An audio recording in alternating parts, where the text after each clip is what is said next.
अगली जिज्ञासा तैयार रहेंगे सचिन जैन सागर से। पूज्य गुरुवर श्री 108 आदि सागर जी महाराज के चरणों में बारंबार नमोस्तु, श्री परमेश सागर जी के चरणों में बारंबार नमोस्तु, श्री सहज सागर जी के चरणों में बारंबार नमोस्तु। पूज्य श्री से एक बात कहना चाहूँगा। अभी हम लोग मकराना से कार से आ रहे थे तो कोटा से 40 किलोमीटर पहले एक भीषण एक्सीडेंट होते हुए बचा हमारा। आपका आशीर्वाद ऐसा रहा कि ना मुझे कुछ हुआ ना सामने वाले को कुछ हुआ, एक खरोंच तक नहीं आई। नमोस्तु गुरुदेव, नमोस्तु गुरुदेव, नमोस्तु गुरुदेव। मेरा प्रश्न ये है गुरुदेव कि दुआ, बद्दुआ और टोटका, इन तीनों चीज़ों का हमारे जीवन में क्या प्रभाव है गुरु? देखिए, एक बात हमेशा ध्यान रखें, जिसकी भावनाएं पवित्र रहती हैं उसके जीवन में विघ्न नहीं आते। और अगर तीव्र पाप कर्म का उदय है और विघ्न आते भी हैं तो बड़े अल्प रूप में होके चले जाते हैं। कई धर्मात्मा जीवों को ऐसा देखा गया कि जीवन में धर्म किया और वो अकाल में मृत्यु को प्राप्त हो गए। तो कोई पूर्वकृत कर्म उनका उदय में आया लेकिन वो छोटी पीड़ा देकर के गया, तड़पा के नहीं गया। रही बात दुआ बद्दुआ की, टोना टोटका की, तो जिसका पुण्य कमजोर है उसको सबका प्रभाव लगेगा।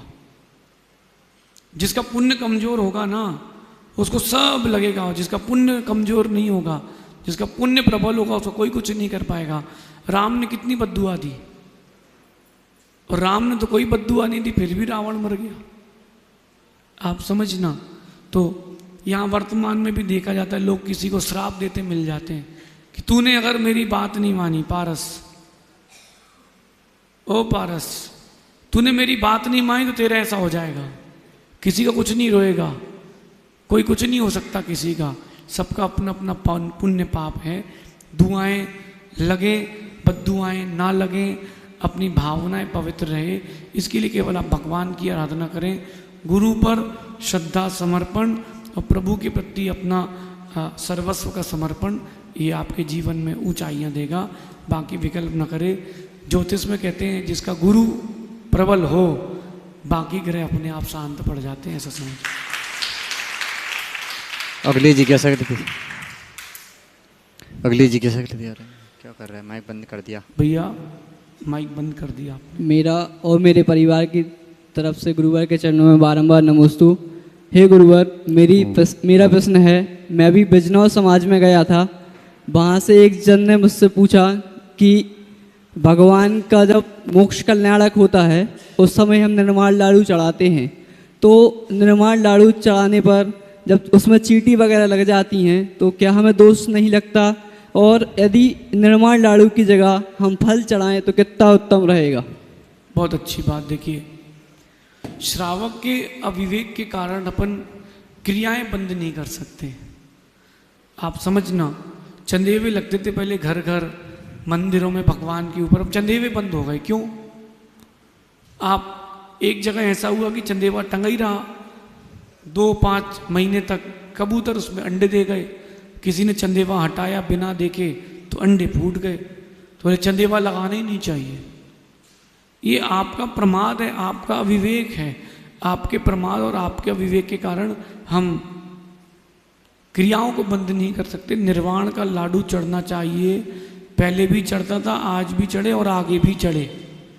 और आजकल की प्रक्रिया आ गई, वो निर्वाण लाडू में वो कोई भारत का नक्शा बनाया है, कोई मंदिर बनाया है, कोई सम्मेद शिखर बनाया, ये सब विपरीत चीज़ें हैं। निर्वाण लाडू है ना, लाडू, आप लाडू सजाओ प्रतियोगिता की जगह कोई और प्रतियोगिता कर लें। लाडू भी सजाएं। लाडू मतलब होता है बूंदी का। आपको लड्डू खिलाए, अभी यहाँ कोई हो शक्कर का खिला दे तो आप नहीं खाओगे, खा लोगे? और बूंदी का रखाओ गरम गरम तो 2-3 ले लोगे। समझें, ये शक्कर का लड्डू नहीं, बूंदी का ही लाडू होता है। ये आगम की परंपरा। हाँ, आपने लाडू चढ़ाया, उसके बाद उसमें कर्पूर आदि का विसर्जन करें।